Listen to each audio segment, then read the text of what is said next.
So, I watched the second FNAF movie, and by goodness, this thing is crazy. I mean, the critics are going absolutely insane. And honestly, I thought I'd come along here and give you guys my opinion, my ideas, and tell you, do I think this movie is worth watching, and how does it all compare to everything we've seen prior? That's what we're going to be diving into today's video. If you're new here, hit that subscribe button. But yeah, let's jump straight into the madness. Starting off here, this movie does a fantastic job of picking up where it left off from the first movie. It doesn't completely just change what happened or jump ahead a bunch of years. It's pretty cohesive with the time. It's kind of like within the same time period as the first movie. This movie does a great job of not falling into the trap the first one did, and that is making the animatronics too friendly.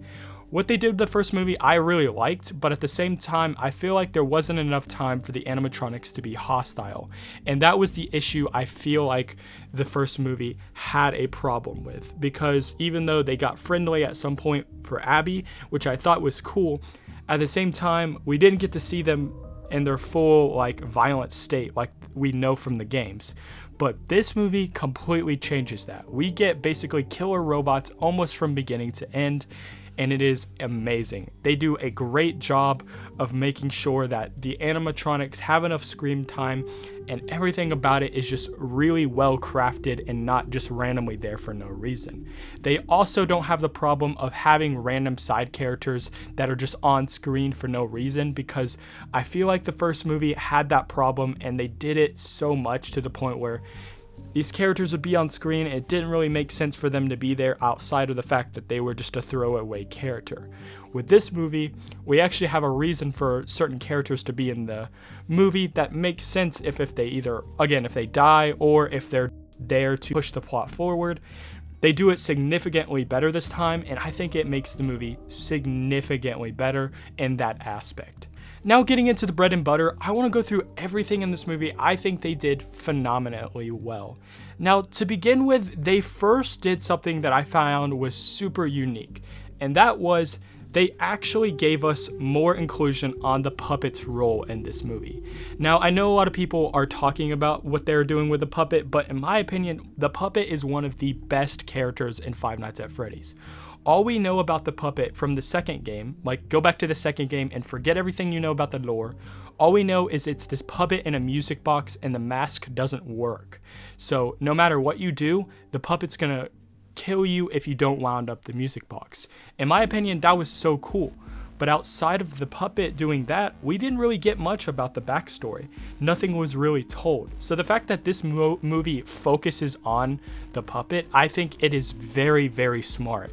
It does a great job of displaying what the puppet can do, what the puppet looks like. Everything about it is just amazing, and I really like that.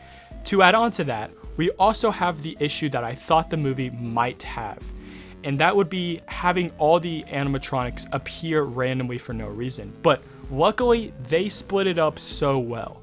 So first of all, I thought they were going to do something where the Wizards and the toy animatronics and everything else would all attack at once. That's kind of what FNAF 2, the game, does. But the movie doesn't do that. We get a completely different experience where we get to see the toys act for a little bit, and then later in the movie the withers happen, and it is just super well done in that aspect. They don't just throw everything at you, and I think that is very clever, because a lot of movies kind of do something like that, not in the regards to FNAF, but they just decide to throw a lot in your face so you can't really process what's happening. And the fact that the movie, acknowledged this, I think is really well done. Something else that I really do like that I didn't mention in the previous thing is that the movie doesn't focus on like these dream segments that Mike is having a lot. They focus on that a lot in the first movie, a little too much in my opinion, but not to where it like ruins the movie. But they tone that down in this movie, which I think helps a lot, so that we kind of already know what happened, but we don't get so much of that pulled away from like what we're actually seeing. We don't have to go looking at that constantly. We get a lot of the animatronics and a lot of the environments, and that, in my opinion, really helps this a lot. Another thing too that they did that I found really was clever is they didn't just stick to the pizzeria the whole time. Now, I would have loved to see more of the pizzeria and seen like what it is, but instead they decided to take the animatronics out into the world, which in my opinion is really cool. We get to see Toy Chica in a school. We get to see Funtime Freddy walking in a parade about Five Nights at Freddy's. We see Toy Bonnie in somebody's house. Like, that is incredible to me. They do a great job of putting these animatronics in environments where you don't expect them to be, which is amazing. FNAF 1, FNAF 2, they never did anything like that. But the movies literally pulled them out of the confines of the pizzeria, which I think is awesome. Now, a question you may be asking yourself is, does the movie stay faithful to the lore? And this is a question that a lot of people have been asking, and kind of. The game, as you all know, has its plot points and has everything that takes place in it that are sometimes hard to decipher based off the lore. Like everything to do with the purple guy and all that, and the minigames, yada yada. This movie does a great job of kind of explaining what happens in the movie. As you guys know, I was talking about the puppet, but in this movie, since the movie focuses on the puppet a lot, that kind of helps push it to people who don't understand FNAF. Because a lot of people don't know what FNAF is about, so this kind of helps explain a lot of the lore, and it makes it easier for them to understand how and why everything is happening. When it comes to the design of like the office and stuff, they say it's like a one-to-one recreation almost. There are some differences, but for the most part, it's pretty much the same. The thing that they do that is a little different is regarding the wizards. The wizards are actually the only thing that they twist just a little bit when it comes to the game's lore. I'm not going to mention too much about it just because I don't want to spoil what actually happens, but when it comes to the wizards, and I don't mean their designs, they change a little bit how they work in this movie as opposed to the lore of the game. And once you watch the movie for yourself, you'll figure out what I'm getting at here. But for the most part, they stay relatively like Pizzeria of the second location takes place back in the time. Like the first opening scene in the movie takes place years before the first movie happens. So as of the lore, you know, since FNAF 2 is a prequel to the first game, this movie kind of goes along with that, where this building, the second location, is actually older than the original location. So they do that well in explaining that. But there are some other things and elements in here that aren't very like explained fully. For the most part, it's pretty cohesive, not entirely though, but they do a pretty good job of explaining most of what's going down. Now, something that I will say just to go off is this movie is all over the place, and not in a bad way. This movie goes from setting to setting to setting, explaining different things, why other things is happening. And honestly, I think it's really well done. They do a bunch of different things that really help the plot like flow in a very cohesive way. But at the same time, they also do some things that are like a little bit strange or a little bit weird for some reason. And sometimes I don't understand exactly why this might be in there.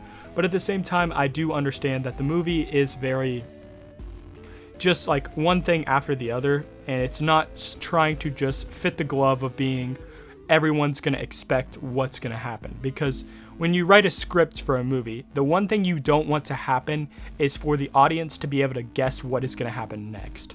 That is like rule number one in writing a screenplay or a script, is don't let the audience be able to predict what happened, because it makes it too predictable to the point where no one's going to want to see it if they already know what's going to happen.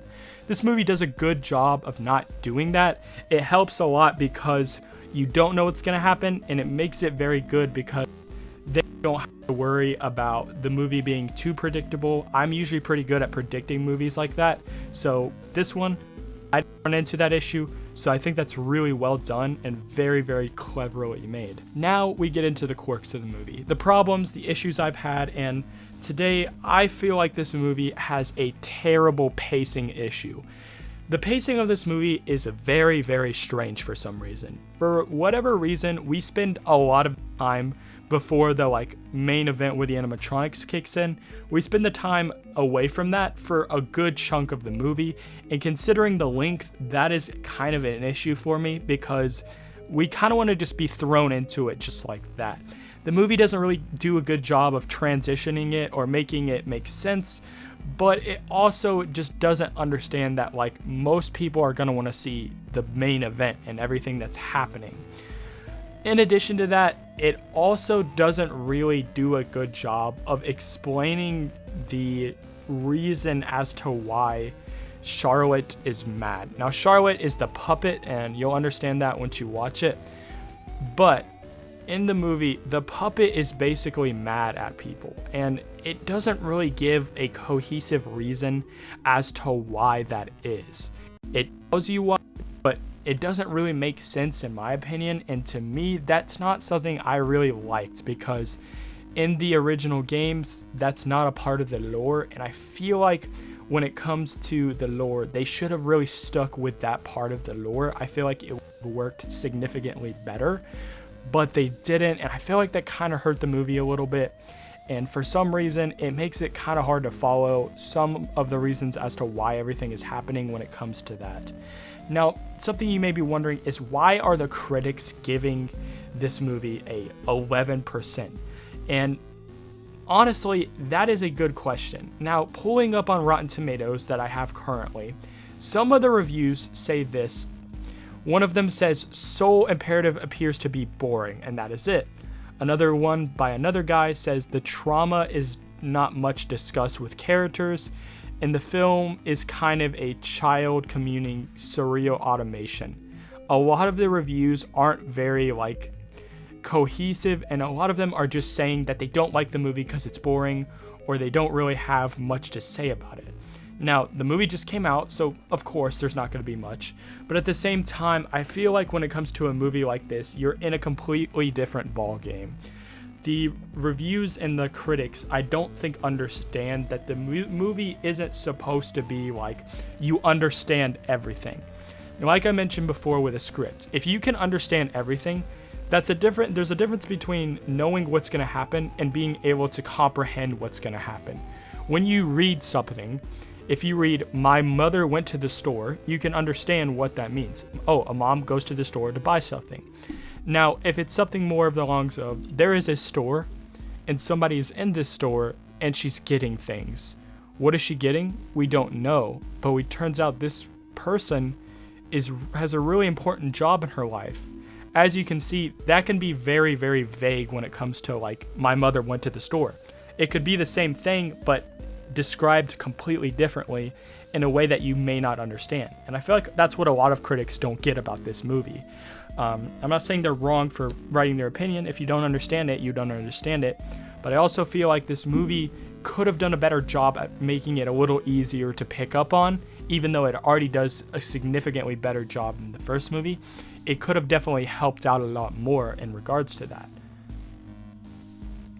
To wrap up here, I think this movie is phenomenal. I think it's really good, excluding all the issues I have with it, but it does a great job of bringing you into the world of FNAF 2, showing you so many cool things, so many great environments, and I just enjoy it a lot. Something I didn't touch on is that the voice acting in these characters are really well done. Matt Pat, Megan Fox, and Kellen Goff do a awesome job at playing the character they're in, and I wish I got to hear more of them because, oh my goodness, they've done a great job at what they're doing. If you guys have any ideas or comments on this movie, let me know in the comment section. Drop a like down there as well. Tell me what you think because it's a great movie. And yeah, guys, thank you so much for sticking around, and I'll see you in the next episode. Stay awesome, God bless, and peace.